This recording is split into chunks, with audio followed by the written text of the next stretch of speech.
Detective story লাইব্রেরিতে কিছু ভয়, কিছু রহস্য, কিছু হাসি, কিছু প্রেম, এইখানে সবই পাবেন।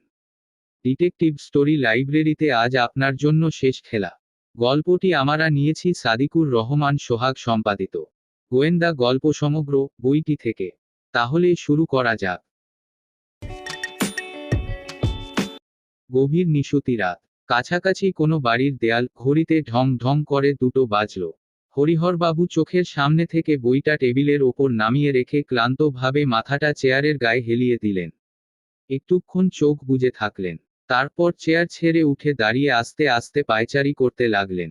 তার হাত দুটি পিছনে মুষ্টিবদ্ধ। লম্বা রোগা দেহটি সামনে ঝুঁকে পড়েছে। বড় বড় চোখে অন্যমনস্ক দৃষ্টি। কপালের গাঢ় ভাঁজগুলিতে গভীর চিন্তার ছাপ। ঘরটির মধ্যে পদচারণের স্থান অবশ্য বেশি নেই। তিনি কয়েক পা এগোচ্ছেন, আবার ফিরে আসছেন। মাঝে মাঝে বিড়বিড় করছেন, আর 2-3 মাস। মাত্র 2-3 মাস। পাকরাশি দেখে নিও। আমি প্রমাণ করে দেব, হরিহর দাস আজেবাজে লোক নয়। একবার তিনি ঘরের মাঝে দাঁড়িয়ে এলোমেলো কাঁচাপাকা চুলগুলির মধ্য দিয়ে আঙুল চালাতে চালাতে চারপাশে চোখ বোলালেন। একটা তৃপ্তির হাসি ফুটে উঠল তার মুখে। আবার গিয়ে চেয়ারে বসে বইটা খুলে ধরলেন। ঘরের মধ্যে একটি তক্তাপোষ, দুটি টেবিল ও কয়েকটি চেয়ার। খাট, টেবিল ও মেঝের ওপর নানা রকম বিচিত্র জিনিসপত্র সাজানো রয়েছে। নানা আকারের তাস, রং বেরঙের কাপড়ের টুকরো, অদ্ভুত কিছু যন্ত্রপাতি, অনেকগুলো শিশিবোতল, বাক্স ইত্যাদি। সাধারণ লোক এসব বস্তু যে কি কাজে লাগতে পারে ভেবে পাবে না। কিন্তু হরিহরবাবুর কাছে প্রতিটি জিনিস মহামূল্যবান। এসব হচ্ছে তার জাদুবিদ্যার হাতিয়ার, তার আগামী ইন্দ্রজাল প্রদর্শনীর উপকরণ। আর যে বইটি তিনি পড়ছেন সেটি জাদুবিদ্যার এক দুষ্প্রাপ্য বই। বছর খানেক হল হরিহরবাবু কলকাতা শহরের উপকণ্ঠে একটি একতলা বাড়ির এই ঘরখানির মধ্যে প্রায় আত্মগোপন করে রয়েছেন। দিন ও রাতের অধিকাংশ সময় তার কাটে এ ঘরের চার দেয়ালের গণ্ডির মধ্যে। তিনি কেবল পড়ছেন, ভাবছেন আর পরীক্ষা করছেন। ঘন্টার পর ঘন্টা নিরলস অধ্যবসায় সহকারে অভ্যেস করছেন কঠিন সব ম্যাজিক। মাঝে মাঝে আসে বন্ধু ও বিপিন। এরা দুজন তার সরকারি। তাদের নিয়ে তিনি নানা রকম খেলার কলাকৌশল অভ্যেস করেন। কখনো কখনো বড় ক্লান্তি বোধ হয় তার, অবসাদে জড়িয়ে আসে দেহ। চোখ দুটো জ্বালা করে। মাথাটা কেমন হালকা ঠেকে। কিন্তু একটু পরেই তিনি সমস্ত দুর্বলতা ঝেড়ে ফেলে উঠে পড়েন। দৃঢ় প্রতিজ্ঞায় মনকে শক্ত করেন। আবার ডুব দেন ইন্দ্রজালের রাজ্যে। এক কাপ কড়া চা খেয়ে নেন। তারপর শুরু হয় পড়া, ভাবা, পরীক্ষা নিরীক্ষা। কিসের প্রতিজ্ঞা? কন হরিহরবাবু এই কঠিন পরিশ্রম করে করে চলেছেন? কারণটা জানতে হলে প্রায় 1 বছর পিছিয়ে যাওয়া দরকার। শ্যামবাজার পাঁচমাথার মোড়ে হরিহরবাবুর সঙ্গে হঠাৎ তার এক রিপোর্টার বন্ধুর দেখা হয়ে গিয়েছিল। রিপোর্টার বলেছিলেন, হরিহর, শুনেছ খবরটা? প্রফেসর নগুচি আসছেন। চমকে উঠেছিলেন হরিহর। নগুচি? পৃথিবী বিখ্যাত ম্যাজিশিয়ান প্রফেসর নগুচি। আগ্রহের সঙ্গে জিজ্ঞেস করেছিলেন, কবে? পরশু সোমবার। মাত্র একদিনের জন্য কলকাতায় থাকবেন। কোথায় উঠবেন? কি করে দেখা যায়? প্রশ্নগুলো করার আগেই রিপোর্টার একটা বাস লক্ষ্য করে ঊর্ধ্বশ্বাসে দৌড় দিল। প্রফেসর নগুচির আগমন সংবাদ রবিবার খবরের কাগজেও বেরিয়েছিল। তবে পুরো একদিন নয়, মাত্র কয়েক ঘন্টা নাকি তিনি কলকাতায় কাটাবেন। দুপুরে নামবেন, আবার রাতে প্লেনে চড়বেন। পাকরাশি নগুচির সম্মানে সোমবার বিকেলবেলা তার নিজের বাড়িতে এক সভার আয়োজন করছেন।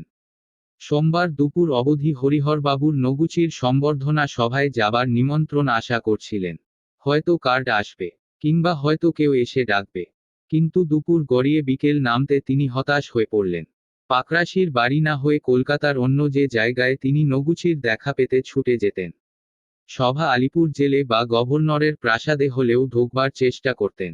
কিন্তু পাকরাশির বাড়ি বিনা নিমন্ত্রণে হাজির হতে তার কিছুতেই আর পা উঠল না।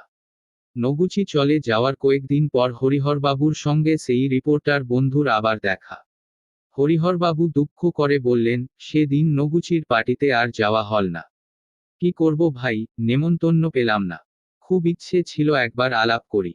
রিপোর্টার একটু ক্ষুব্ধ স্বরে বললেন, আমি পাকরাশিকে বলেছিলাম তোমার কথা, তোমার আসার ইচ্ছে আছে। তা বলল কিনা, আজেবাজে লোক ডেকে আর ভিড় বাগাতে চাই না। আমার জায়গা কম। কেবল কিছু ইম্পর্টেন্ট লোককে নেমন্তন্ন করবে। কি সব ইম্পর্টেন্ট লোক দেখলাম তো। বেশিরভাগ হোমরা চোমরা, সরকারি চাকুরে, ফিল্মস্টার আর কাগজের লোক। কয়েকজন মাত্র ম্যাজিশিয়ান ছিলেন। অপমানটা সপাঙ্করে যেন আঘাত করল হরিবহর বাবুকে। আজেবাজে লোক, তিনি হলেন আজেবাজে লোক। পাকরাশি এই রকম মন্তব্য করল তার সম্বন্ধে। এখন জাদু জগতে পাকরাশি এক বিখ্যাত নাম। আর হরিহর দাস এর নাম কটা লোকই বা জানে। কিন্তু অন্য কেউ না জানুক প্রকাশ পাকরাশির হরিহরবাবুর গুণের পরিচয় না জানার কথা নয়। কারণ জন যৌবনকালে এই একই নেশায় মত্ত হয়ে ঘুরে বেড়িয়েছেন। তখন বন্ধুত্ব ছিল তাদের। নানা জায়গায় জনে ছুটে গেছেন নতুন জাদুর খেলা শেখবার আশায়। জাদুবিদ্যায় হরিহরবাবুর স্বাভাবিক দক্ষতা ছিল। দুরূহ কৌশলগুলি তিনি অনায়াসে শিখে ফেলতেন।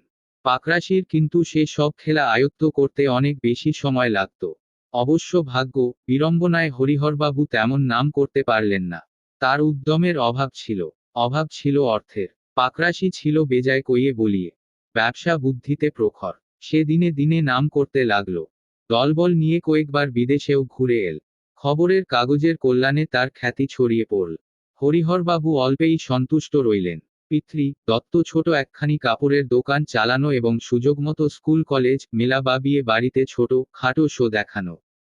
ব্যাস, অনেক পয়সা খরচ করে বড় স্টেজ ভাড়া নিয়ে বিপুল সমারোহে জাদুবিদ্যা প্রদর্শনীর সাহস তার কোনোদিনই কুলল না। অথচ পাকরাশি নামকরা রঙ্গমঞ্চে প্রচুর আড়ম্বরে যেসব খেলা দেখাতো তার কোনোটাই হরিহরবাবুর অজানা নয়। তাছাড়া লাজুক স্বভাব হরিহর বরং পছন্দ করতেন সূক্ষ্ম কৌশলের খেলা। সে সব ম্যাজিকের জাঁকজমক কম কিন্তু অতি কঠিন। যৌবনে হরিহরবাবুর কাছে বারবার পরাজয়ের স্মৃতি বোধহয় পাকরাশি ভুলতে পারেনি। নাম হবার পর সে হরিহরকে অবজ্ঞা করেছে, এড়িয়ে চলেছে।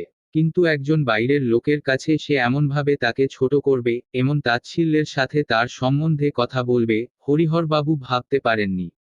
সঙ্গে সঙ্গে এক কঠোর প্রতিজ্ঞা করেছিলেন হরিহরবাবু। চোখে আঙুল দিয়ে তিনি পাকরাশিকে দেখিয়ে দিবে হরিহর দাস আজেবাজে লোক নয়। তারপর থেকেই আরম্ভ হয়েছে তার এই সাধনা। বন্ধুকে তার পরিকল্পনার কথা জানিয়েছিলেন। বন্ধু হরিহরবাবুর এক পরম ভক্ত। দরকার মতো তার সহকারীরূপে কাজ করে। বন্ধু তাকে স্যার বলে ডাকে। কেন বলে কেউ জানে না। বন্ধু শুনেই নাচতে আরম্ভ করেছিল, দারুণ হবে স্যার, টেরিফিক। আমি তো আপনাকে কতদিন বলেছি, নামকরা স্টেজ ভাড়া নিয়ে জমকালো শো দিন। দেখবেন একদিনে ফেমাস হয়ে যাবেন। আপনি এত বড় ট্যালেন্ট স্যার, কটা লোক জানে। বন্ধু একটা কাঁচা কাজ করে ফেলেছিল। আনন্দের চোটে পাকরাশির এক সহকারীকে বলে ফেলেছিল, জানিস স্যার এবার বড় শো দিচ্ছেন। রঙ্গম ভাড়া করে পুরো 2.5 ঘন্টার খেলা। পাকরাশির সরকারি ঠোঁট বেঁকিয়ে বলেছিল, তাই নাকি? রঙ্গম এর শো দেবেন? কিন্তু 2.5 ঘন্টা ধরে তোর স্যারের ওই বিয়ে বাড়ি মার্কা তাস আর দেশলাই কাঠির খেলা দেখে পাবলিক ক্ষেপে না যায়। সাবধানে থাকিস। বন্ধু রেগে বলেছিল, মোটেও না, দারুণ সব খেলা থাকবে যেমন পাকরাশিবাবু দেখান। কতগুলো আবার নতুন ম্যাজিক তৈরি করেছেন স্যার। সেগুলো ইদানিং কলকাতায় কেউ দেখায়নি, জানিস। কথাটা পাকরাশির কানেও গিয়েছিল। পাকরাশি হেসে বলেছিলেন, বটে। নতুন ম্যাজিক? বেশ ঠিক আছে, হরিহর যা যা নতুন দেখাবে আমি 2 মাস পরে শো দিয়ে সে সব দেখিয়ে দে। তাহলেই তো খেলাগুলো পুরনো হয়ে যাবে, নতুন থাকবে না। কি বল হে? পাকরাশির সাকরেদোরা হো হো করে হেসে উঠেছিল তার রসিকতায়। পাকরাশির মন্তব্য বন্ধুর মাধ্যমে হরিহরবাবুর কানে পৌঁছুতে দেরি হয়নি। শুনে হরিহরবাবুর বড় বড় চোখ দুটি জ্বলে উঠেছিল। দাঁতে চেপে বলেছিলেন, দেখা যাক কতদিন লাগে। 2 মাস না 2 বছর। সাধ্যের অতিরিক্ত ব্যয় করলেন হরিহরবাবু। সাজ সরঞ্জাম কেনা, রঙ্গম এর 1 সপ্তাহের ভাড়া, নিজের ও সহকারীদের জন্য নতুন পোশাক। ডিটেকটিভ স্টোরি লাইব্রেরিতে আজ আপনার জন্য শেষ খেলা। তাই এখনো যারা সাবস্ক্রাইবও করেননি তারা ঠকবেন। সাবস্ক্রাইবও করে পাশে থাকা বেল আইকনটি অল করে নেবেন যাতে নতুন গল্প আসলেই সবার আগে নোটিফিকেশন চলে যায়। তাহলে বাকিটা শোনা যাক। তাছাড়া বিজ্ঞাপনের খরচ। সব কটা নামকরা দৈনিক পত্রিকায় কয়েকদিন পর পর ছাপা হল, দাসের ইন্দ্রজাল। অদ্ভুত এবং অলৌকিক। অগ্রিম টিকিট সংগ্রহ করুন। হরিহরবাবুর অন্তরঙ্গরা তাকে খুব উৎসাহ দিতে লাগলেন। প্রথম দিন দর্শক সমাগত ভালো হল হাউসফুল। অবশ্য অনেকে এসেছিল কমপ্লিমেন্টারি কার্ড নিয়ে। পাকরাশির কাছেও কমপ্লিমেন্টারি কার্ড পাঠানো হয়েছিল। রংমঞ্চের সামনে রঙিন পর্দা ক্রমে সরে যেতে লাগল। বেজে উঠল নেপথ্য সঙ্গীত। উজ্জ্বল আলোয় ভরা স্টেজের ওপর আবির্ভূত হলেন ঐন্দ্রজালিক দাস। পরনে সিল্কের সবুজ জোব্বা ও সাদা চুস্ত, মাথায় পেখম তোলা আকাশ নীল পাগড়ি, পায়ে জরির নাগরা।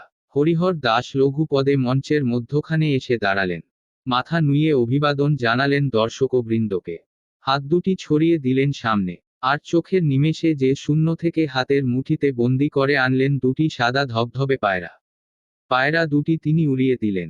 চটাপট ডানার শব্দ তুলে তারা হলের ভিতরে কয়েক পাক উড়ে কার্নিশে গিয়ে বসল। ব্যাস, আরম্ভ হয়ে গেল খেলা। আশ্চর্য, অকল্পনীয়, একটার পর একটা ম্যাজিক।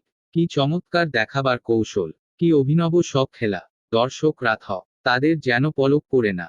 মঞ্চের ওপর যেন এক রূপকথার জগৎ তৈরি হয়েছে। সবাই অবাক হয়ে ভাবছে, কে আই দাস, এতদিনের নাম শুনিনি তো। বন্ধুও খুব অবাক হয়ে গেছে। সে ফিসফিস কর বলাইকে বলল, স্যার আজকে টপ। আমি তো অনেক কদিন ধরে স্যারকে দেখছি, এমন ফর্ম কখনো দেখিনি। দেখছিস কি মুভমেন্ট, কি ডায়লগ, কেমন হাসিখুশি স্মার্ট, অথচ দুপুরে ওকে কি রকম নার্ভাস দেখাচ্ছিল বল। স্বভাব লাজুক হরিহরবাবুর মুখে যেন কথার ফুলঝুরি ঝরছে। চতুর হস্তকৌশলের সঙ্গে সঙ্গে নিপুণ বাক্যস্রোত। কখনো কণ্ঠস্বর গম্ভীর, দর্শক রুদ্ধশ্বাস। কখনো তার রসিকতায় সবাই ফেটে পড়ছে হাসিতে। যন্ত্রের মতো সহকারীরা কাজ করে চলেছে। সামনের সারিতেই বসেছিলেন পাকরাশি কয়েকজন সাঙ্গপাঙ্গ সহ। তিনি চেয়ারে আধশোয়া অবস্থা, মৃদু তাচ্ছিল্যের হাসি মুখে দেখছিলেন খেলা। কখনো কখনো সঙ্গীদের বুঝিয়ে দিচ্ছিলেন কোনো খেলার কৌশল। দর্শকদের এত ঘন ঘন হাততালি তার মোটেই পছন্দ হচ্ছিল না।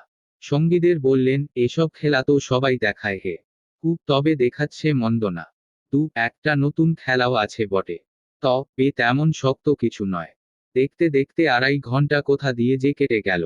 হরিহরবাবু নাটকীয়ভাবে ঘোষণা করলেন, এবার আমার শেষ খেলা। মাইকে গমগম করে উঠল তার কণ্ঠস্বর, যে জাদুটি এখন আপনাদের সামনে দেখাবো, আমি চ্যালেঞ্জ করছি, শুধু ভারতবর্ষ নয়, দুনিয়ার অন্য কোনো জাদুকর এ খেলাটি দেখাতে পারবেন না। এর গুপ্ত রহস্য জানে শুধু এই ঐন্দ্রজালিক দাস।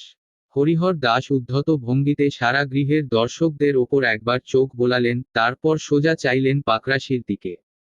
যেন চ্যালেঞ্জ ছুড়ে দিলেন তাকে। পাকরাশির ভ্রু কুঞ্চিত। বন্ধু ও বলাই একটা বড় কাঠের সিন্দুক ধরাধরি করে এনে স্টেজের মাঝখানে রাখল। আপনাদের থেকে যে কোনো 5 জন উঠে এসে এই সিন্দুকটা ভালো করে পরীক্ষা করুন, হরিহরবাবু দর্শকদের উদ্দেশ্যে বললেন। পাকরাশির এক সাকরেত প্রথমেই টপ করে উঠে এল স্টেজে। তারপর আরও 4 জন এল। তারা সিন্দুকটা খুলে, বন্ধ করে, ঠুকে, টেনে নানাভাবে পরীক্ষা করল। এবার আপনারা 5 জন ওই কোণে গিয়ে দাঁড়ান।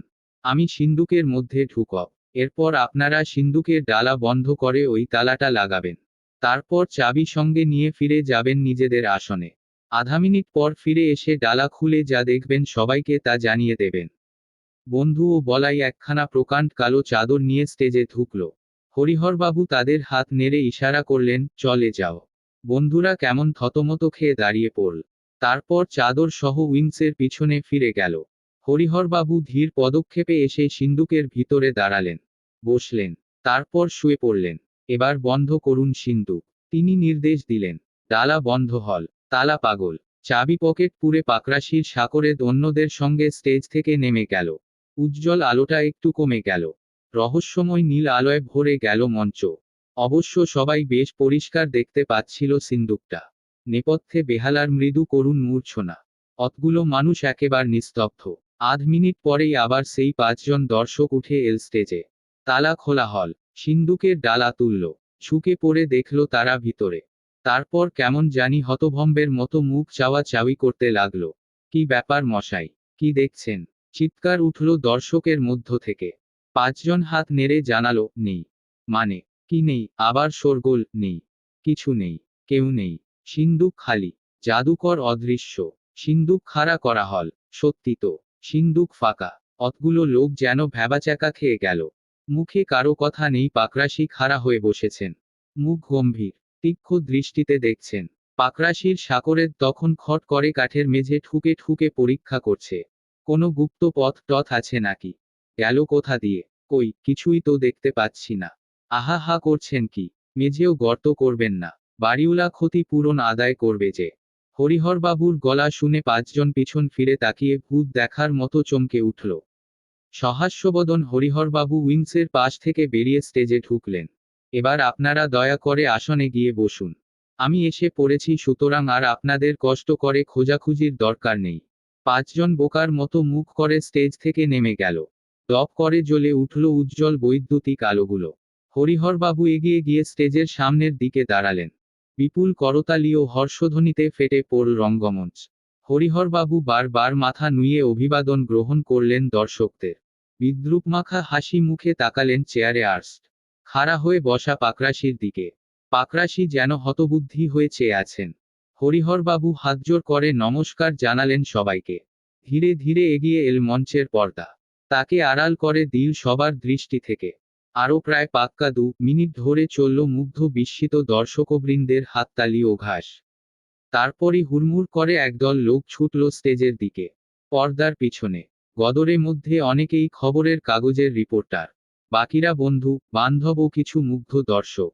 ছবি চাই, দেখতে চাই, কিছু শুনতে চাই, অভিনন্দন জানাতে চাই। বন্ধু বলাইরা তাড়াতাড়ি স্টেজের ওপর থেকে জিনিসপত্র গোছগাছ করে যাচ্ছিল। সবাই তাদের এসে ধরল, হরিহরবাবু কোথায়? কি জানি, বোধহয় ভিতরে গেছেন। সবাই ভিতরে ছুটল, কিন্তু কই, কোথাও তো নেই। বন্ধু বলল, তাহলে স্যার গ্রিনরুমে ঢুকেছেন পোশাক পাল্টাতে। এই তো দেখছি দরজা বন্ধ। এর আগে উনি এই ঘরেই রেস্ট নিয়েছেন, পোশাক পরেছেন। না, ড্রেস বদলানো চলবে না। রিপোর্টাররা চেঁচাল, ওইভাবেই আমরা ফটো তুলব। স্যার, দরজা খুলুন, আপনাকে ডাকছে। বন্ধু ডাকাডাকি শুরু করে দিল। দরজায় করাঘাত করতে লাগলো, কিন্তু কোনো সাড়া শব্দ নেই, কোনো উত্তর নেই। কি ব্যাপার? বন্ধু ঘুরে বারান্দায় গিয়ে গোরাদ লাগানো জানালা দিয়ে ঘরে উকি মারল। একি, হরিহরবাবু চেয়ারে বসে টেবিলে মাথা এলিয়ে পড়ে আছেন, হাত দুটো সামনে ছড়ানো, পরনে জাদুকরের পুরো পোশাক। বন্ধু ডাকলো, স্যার। কোনো সাড়া নেই। স্যার অজ্ঞান হয়ে গেছেন। বন্ধু উদ্ভ্রান্তের মতো দৌড়ে এল, ডাক্তার, একজন ডাক্তার চাই। হ্যাঁ, ডাক্তার আছেন, এই পাশের বাড়িটাই চেম্বার, এখন পাওয়া যাবে। ডক্টর বোস, খুব নামকরা। বলাই, তুই ছুটে যা, ডাক্তারবাবুকে এক্ষুনি ডেকে আনো, আর্জেন্ট, আমি দরজা ভাঙছি। প্লিজ, আপনারা আমায় একটু হেল্প করুন। বন্ধুর আবেদনে সাড়া দিয়ে কয়েকজন তৎক্ষণাৎ দরজায় কাঁধ লাগিয়ে ঠেলতে শুরু করল। পলকা দরজার খিলটা কয়েকবার ধাক্কা খেয়েই মরওর করে ভেঙে গেল। সবাই ভিতরে ঢুকে হরিহরবাবুকে ঘিরে দাঁড়ালো। সত্যি তিনি অজ্ঞান হয়ে পড়েছেন। একজন এক গ্লাস জল এনে তার মাথায় ছিটোতে শুরু করলো। অল্পক্ষণ পরেই বলাইয়ের পিছন হন্তদন্ত ডক্টর বোস ঘরে ঢুকলেন। তিনি হরিহরবাবুর হাতের নাড়ি ধরে পরীক্ষা করলেন। তারপর হতাশ ভাবে মাথা নাড়লেন, সরি, টু লেট, আর কিছু করবার নেই, হার্ট ফেল করেছেন স্যার। হাউ করে কেঁদে উঠল বন্ধু। ডক্টর বোস মনোযোগ দিয়ে হরিহরবাবুর দেহের নানা জায়গা পরীক্ষা করতে করতে বললেন, আচ্ছা, কতক্ষণ আগে উনি এই ঘরে ঢুকেছেন? আপনারা আগে খেয়াল করেননি কেন? এই তো মাত্র 5 মিনিট আগে। শেষ করে এসে ঢুকেছেন। বলাই বলল, কি বললেন? ডক্টর বোসের চক্ষু বিস্ফারিত হয়ে ওঠে, মাত্র 5 মিনিট আগে? ইম্পসিবল। এতদিন ধরে আমি যদি কিছুমাত্র ডাক্তারি বিদ্যে শিখে থাকি, তাহলে বলতে বাধ্য হচ্ছি যে এই ভদ্রলোক অন্তত 2-3 ঘন্টা আগে মারা গেছেন। একটা হেঁচকি তুলে কান্না থেমে গেল। নিমেষে গোটা ঘরে নেমে এল অথই নীরবতা। সবাই একেবারে বলছেন কি ডাক্তার? জলজ্যান্ত যে লোকটা দুর্দান্ত সব ম্যাজিক দেখিয়ে 10 মিনিটও হয়নি, সে তাহলে কি? গা ছমছম করে উঠে ভাবতেই আচমকা ভিড় ঠাসা বিস্ফোরণ ঘটল। হো করে হাসতে হাসতে একেবারে সোজা হয়ে উঠে বসলেন, হ্যাঁ, স্বয়ং হরিহরবাবু। ছিটকে গেল সকলে, বন্ধুও। ডক্টর বোসের স্টেথোস্কোপ ঠং করে মাটিতে। কি ইম্পসিবল ডাক্তারবাবু! হাসতে হাসতেই স্টেথোস্কোপটা কুড়িয়ে নিয়ে ডাক্তারের হাতে তুলে দিলেন হরিহরবাবু। তারপর আড়মোড়া ভেঙে সোজা উঠে দাঁড়ালেন। আপনাদের বিলিতি মেডিকেল সায়েন্স শিশু, বুঝলেন? প্রাচীন যোগ প্রাণায়ামের কথা শুনেছেন? অরিজিনাল ভারতীয় জিনিস, কোনো ভুজুমভাজুম নয়। আজকালে আমাদের দেশের মুনিঋষিরা এই যোগাভ্যাসের সাহায্যে প্রয়োজনমতো কয়েক মিনিট কি ঘন্টা তো কোনো ছাড়, বছরের পর নিস্পন্দ হয়ে পড়ে থাকতেন পাহাড় পর্বতের গুহায়। তবে হ্যাঁ, একটু থেমে দরজার ফাঁক দিয়ে পাকরাশির হওয়া মুখটা দেখে নিলেন হরিহরবাবু। তার জন্য রীতিমতো সাধনা করতে হয়, ভেষজদ্রব্যের সুলুক সন্ধান জানতে হয়। অন্যের চামচাগিরি করে, জাপানি জাদুকরকে তেল মেরে হয় না। ইতিমধ্যেই ফটোগ্রাফারদের ফ্ল্যাশ ঝলসাতে শুরু করেছে। একজন রিপোর্টার নোট লিখতে লিখতে বলল, স্যার আপনার লাস্ট আইটেম মানে ওই বাক্সবন্দি খেলাটার উহু একদম না। তাকে থামিয়ে দিয়ে মুচকি হাসলেন হরিহরবাবু, ওটা ম্যাজিসিয়ান সিক্রেট, অন্যদের জানার নয়। আরে মশাই, ওই খেলাটাই তো একটা অন্য ফর্মে আমাদের নমস্য গ্রেট পি সি সরকারও দেখিয়েছেন। উনি বলতেন এটা হয় গণসম্মোহন করে ধরে নিন তাই। আমার আসল খেলা হল এইটে। Yes, this is my last and best magic. শেষ খেলা। তুমুল হাততালি আর সহর্ষ অভিনন্দনে ঘরটা ফেটে পড়ল।